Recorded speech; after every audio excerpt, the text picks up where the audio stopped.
तो यूपी में इस सबके बीच पांचवें चरण की वोटिंग जारी है। हालांकि बेहद वोटिंग को लेकर उत्साह भी दिख रहा है और जिन लोगों से हम बात कर रहे हैं, हमारे संवाददाता ग्राउंड पर, वो यूक्रेन की खबरों पर भी नजर बनाए हुए हैं। तो हम भी दोनों खबरों पर नजर बनाए हुए हैं। हमारे संवाददाता हमारे साथ जुड़े हुए हैं। एक बार चलते हैं फिर से मेरे सहयोगियों के पास। अमेठी से मैं मानस श्रीवास्तव के साथ बात कर रही थी जब यूक्रेन से बड़ी खबर आ गई कि रूस बातचीत करने को तैयार है। मानस, ये पहले फिलहाल आप ये तस्वीर देख लीजिए।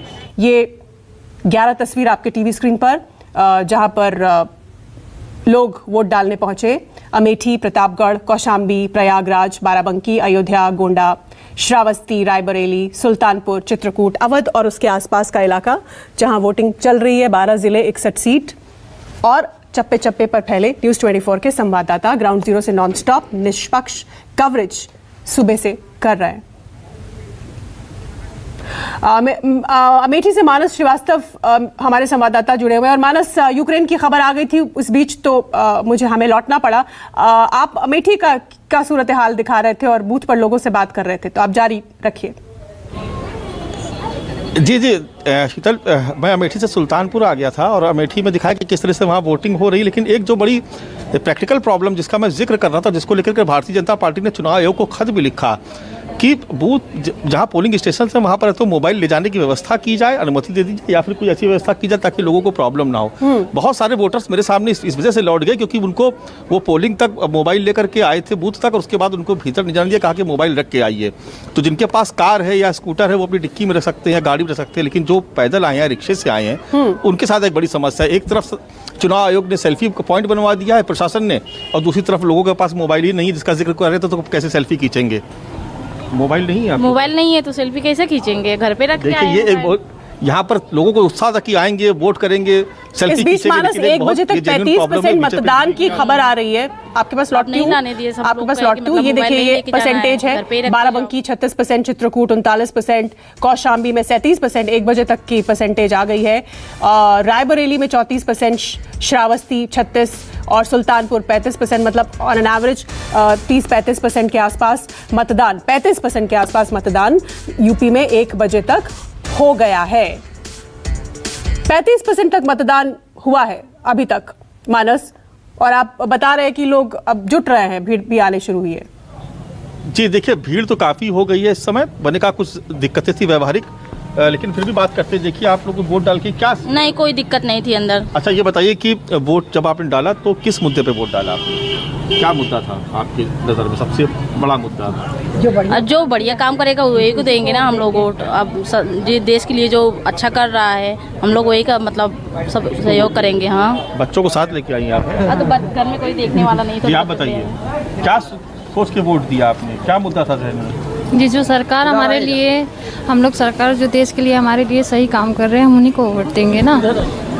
जो देश के लिए काम करे उसको वोट। चुनाव तो प्रदेश का है, तो प्रदेश का कोई मुद्दा है कि नहीं है? जो हम लोगों के लिए करता है उसी को हम लोग वोट देंगे। ये पूर्वांचल एक्सप्रेस वे बना हुआ है अपने यहाँ, हम तो उस पे गए थे और हमने उसी मुद्दे पे वोट किया। पूर्वांचल एक्सप्रेस के मुद्दे पर वोट दे दिया। बहुत सियासत हुई है पूर्वांचल एक्सप्रेसवे पे। आपको याद होगा जिस दिन प्रधानमंत्री मोदी ने इसका उद्घाटन किया, उसके अगले दिन अखिलेश यादव ने पूरे पूर्वांचल एक्सप्रेसवे पे विजय रथ यात्रा निकाली थी। मैं खुद भी गया था उसमें। जी बताइए, आपके लिए क्या मुद्दा है जरूरी? क्या है, देश के लिए दिए हैं, देश जीत। चुनाव प्रदेश का है, अरे ठीक, देश का तो है, ठीक ठीक ठीक। तो प्रदेश के तो देश के मुद्दे ज्यादा हावी यहाँ पर लग रहे हैं। और ये बड़ा ही विरोधाभासी तस्वीर है। अमेठी सुल्तानपुरी इलाका ट्रेडिशनली कांग्रेस का गढ़ रहा है, लेकिन अब किस कदर यहाँ पर बीजेपी ने सेंधमारी कर ली है वो सामने दिखाई देता है। अब चलती हूँ बाकी संवाददाताओं के पास। दीपक दुबे मेरे साथ श्रावस्ती से जुड़े हैं और प्रशांत देव सिराथू से जुड़ गए हैं। दीपक के पास चलती हूँ पहले। दीपक, श्रावस्ती पिछड़े हुए इलाकों में माना जाता है, यूपी के जो सबसे ज्यादा पिछड़े इलाके, यहाँ के वोटर्स के लिए क्या मुद्दे हैं? आप जब उनसे बात कर रहे हैं पोलिंग बूथ पे, एक तो कितनी संख्या में लोग आ रहे हैं, क्या बढ़ चढ़ कर हिस्सा ले रहे हैं, और दूसरा मुद्दे उनके लिए क्या हैं, क्योंकि अभी भी ये इलाका पिछड़ा ही हुआ है।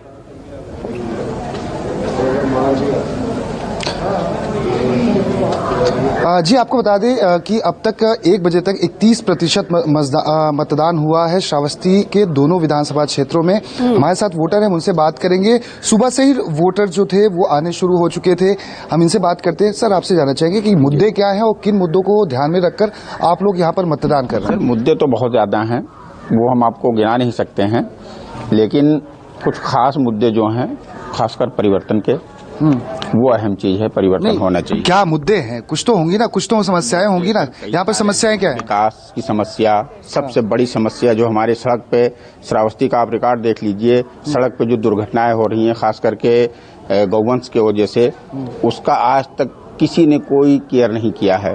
गौशाले सिर्फ नाम के बने हुए हैं, लोग पैसे ऐंठ रहे हैं, लेकिन गौशाले आप चले जाइए, वहाँ कुछ भी नहीं मिलेगा, सारी गायें आपको सड़कों पे मिलेंगी। किसान का कितना नुकसान हो रहा है आप लोग भली बात जानते हैं, उसमें कोई कहने वाली बात। आप भी किसान हैं, कितने ज्यादा आपके लिए मुद्दे क्या हैं? सर यही है सर, हम लोग सर मतलब रात में हम लोग को अपना खेत देखना पड़ता है सर, किसानों की वजह से। सर रात में सारी गायें ऐसे पूरी खेत खत्म कर देती हैं समझो, तो यही प्रॉब्लम है सर हम लोग की। हम लोग परिवर्तन चाहते हैं सर इस साल। जी सर, अच्छे से अच्छे सरकार आए सर, हमारी यही कोशिश। लोगों से बात करने की कोशिश करते हैं कि आपसे जानना चाहेंगे मुद्दे क्या हैं, किन मुद्दों को ध्यान में रखकर यहाँ के वोटर मतदान कर रहे हैं? सर यहाँ पे जो मेन मुद्दा है, जो यहाँ पे वोटर हैं वो विकास चाहते हैं। मेन वजह है विकास, परिवर्तन हो, क्योंकि आज के दौर में इतनी महंगाइयाँ बढ़ गई हैं। जो 200-250 रुपया कमाने वाला मजदूर है, अगर उसको 1 किलो रिफाइंड लेना होता है तो 10 बार दुकान पे खड़ा होकर सोचता है कि हम 1 लीटर रिफाइंड लें कि ना लें। सबसे बड़ी समस्या ये है सर, महंगाई। जी आपसे जानना चाहेंगे आपके लिए मुद्दे क्या हैं? 5 सालों में क्या कुछ बदलाव हुआ है इस पूरे विधानसभा क्षेत्र में? हमारे 5 साल में इतना अच्छा काम हुआ कि इससे अच्छा काम पहले हुआ ही नहीं है, लेकिन फिर भी हम लोग चाहते हैं कि ये सरकार बदल जाए। क्यों? क्योंकि इसमें सरकार में हम लोग को इतना दिक्कत हो रहा है, बहुत ज्यादा दिक्कत हो रहा है। समस्या क्या है, मुद्दे क्या है? काशीराम आवास कॉलोनी पे इतना वहाँ गिर रहा है, सब कॉलोनी गिर रहा है, फट रहा है, कोई कहीं भी एसडीएम को डीएम को दरखास्त दो, कोई सुनवाई, कोई काम नहीं हो रहा है। महिला सुरक्षा, बिजली, सड़क। बिजली तो बराबर है, बिजली में कोई दिक्कत नहीं है। एक बुजुर्ग हैं शीतल जी, हम उनसे बात करने की कोशिश करेंगे। माता जी के साथ पहुंचे हुए हैं। चाचा नमस्कार, आपसे जानना चाहेंगे क्या मुद्दे हैं, क्या दिमाग में रख के आए थे वोट करने के लिए? अब वोट करने के लिए क्या, जो कुछ हमको मिलता नहीं साहब, न तो हमको पैसा मिला, एक को सब खेत वाला नहीं मिलता है, और न हमको बस कोई परेशानी, खाली गल्ला वाला हमें मिल रहा है बस, और कोई नहीं। खेत वाला पैसा नहीं आता 2000, गल्ला वाला मिलता है? हाँ, गल्ला मिला? गल्ला मिलता है। और घर वहाँ फूस बना रहा है, लेकिन आवास पाना तब घर बन गया है बहुत। हाँ काकी, का मुद्दा बा? वोट दे आ रहो, का मुद्दा है, का दिमाग में रहन तोरे जब वोट दे आ रहे तो 5 साल में कुछ बदलाव नजर आए? का बदला कुछ नहीं ना, हम सब खेतौनी पाई, और वही गल्ला 5 किलो मिला था, वो का पाई थे, कुछ नहीं हम लोगों ने मिलते। तो अखिलेश कहता है कि 5 साल तक दे फ्री में। अरे तो देहा तब ठीक है, दिन का हटिया जेकर जीते खोते जीती, का करी हम सब। और का मुद्दा है? और का है? आपसे जानना चाहेंगे और मुद्दे क्या हैं इस इलाके में? पिछड़ा हुआ इलाका है, कंपनियां नहीं है, और क्या मुद्दे हैं ऐसे? जैसे सर सबसे बड़ी मुद्दा हमारे यहाँ की जो रोडवेज है, बस अड्डा नहीं है हमारे यहाँ। अब इस बीच में अभी 1 हफ्ता से कुछ थोड़ा काम चालू हुआ है। बसें जो हैं वो हमारे बाईपास से निकल जाती हैं, जो पैसेंजरें हैं वो बेचारे रोडवेज पे इंतजारी करते हैं, कोई क्लेम करने वाला नहीं है, ना कोई सर बोलने वाला है। आपसे जानना चाहेंगे मुद्दे क्या हैं? आप वोट करने आए हैं, किन मुद्दों? नहीं अरे भागो मत, अरे किन मुद्दों को क्या ध्यान में? ठीक है, अगर नहीं कहना चाह रहे कोई बात नहीं, दीपक कोई दबाव नहीं किसी तरह का, जिसको जो अपना पक्ष रखना चाहता है वो रखे, जो जिसकी इच्छा नहीं है उसे फोर्स करना सही नहीं है। हम चलते हैं अब सिराथू से, हमारे साथ प्रशांत देव जुड़े हुए हैं। और प्रशांत, डेप्यूटी सीएम केशव प्रसाद मौर्य के इलाके के क्या हाल हैं?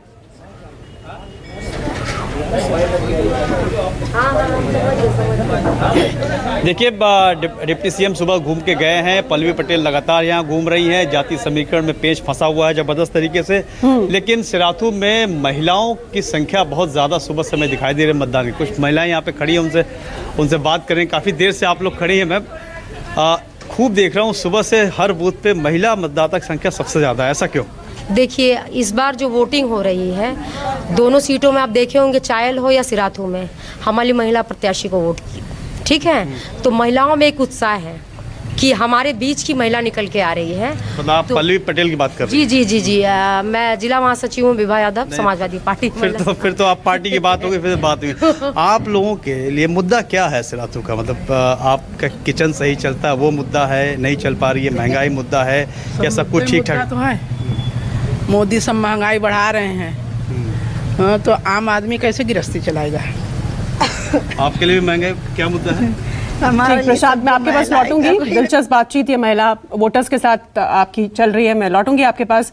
लेकिन इस बीच 5वें चरण की जो वोटिंग चल रही है, सभी पार्टियां अपनी अपनी जीत के दावे भी कर रही हैं। बीजेपी सांसद संगम लाल गुप्ता ने प्रतापगढ़ की सभी सीट पर जीत का दावा किया है, ये बातचीत देखिए। प्रतापगढ़ के सांसद संगम लाल गुप्ता मेरे साथ हैं, अभी अभी वोट देकर निकले हैं।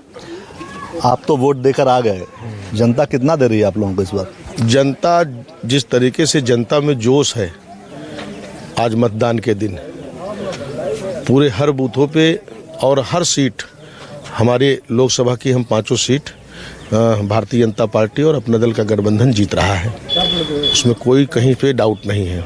रामपुर, कुंडा, हर जगह इस पर आप लोगों ने जोर लगाया है। उन सीटों से कितनी उम्मीद है? जो कि कुंडा में तो राजा भैया का चलता है। देखिए, चलता था, अभी नहीं चल रहा है, और रामपुर में भी चलता था, क्योंकि हर चीज़ एक बदलाव होता है।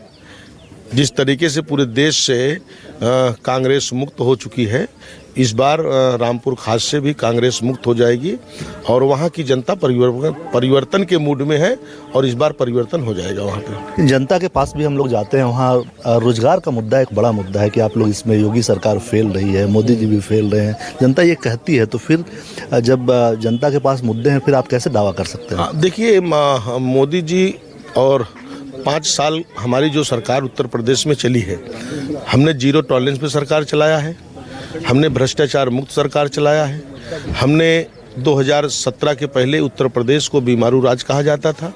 आज उत्तर प्रदेश एक विकसित, बड़े बड़े उद्योगपति यहाँ पे निवेश कर रहे हैं, इससे रोजगार का बढ़ावा मिलेगा। प्रतापगढ़ से कितनी सीटें और पूरे यूपी में कितनी सीटें ला रहे हैं? देखिए, प्रतापगढ़ से इस बार हम 7 की 7 सीट जीत रहे हैं, और पूरे यूपी से इस बार 300 के पार सीटें हम भारतीय जनता पार्टी जीतने वाली है, भारतीय जनता पार्टी और गठबंधन। शुक्रिया। संगम लाल गुप्ता थे, इनका साफ कहना है कि प्रतापगढ़ में 7 सीटें हैं। हालांकि दावा सभी सीटों पे कर रहे हैं चुनाव, लेकिन यहाँ प्रतापगढ़ में टफ है। वहीं उत्तर प्रदेश में दोबारा सरकार में वापसी का दावा भी संगम लाल गुप्ता, प्रतापगढ़ से सांसद हैं, बीजेपी के सांसद है, वो कर रहे हैं। कैमरामैन अमित राय के साथ कुमार गौरव, न्यूज़ 24 प्रतापगढ़। यूपी से यूक्रेन तक हर खबर सबसे पहले, सबसे सटीक आप देखेंगे न्यूज़ 24 पर। नमस्कार, मैं हूं मानक गुप्ता। अगर आपको हमारा ये वीडियो पसंद आया हो तो इसे लाइक और शेयर जरूर करें, और हाँ, हमें सब्सक्राइब और फॉलो करना ना भूलें, ताकि आप देश और दुनिया की कोई खबर मिस ना करें। तो जुड़े रहिए हमारे साथ और देखते रहिए न्यूज़ 24।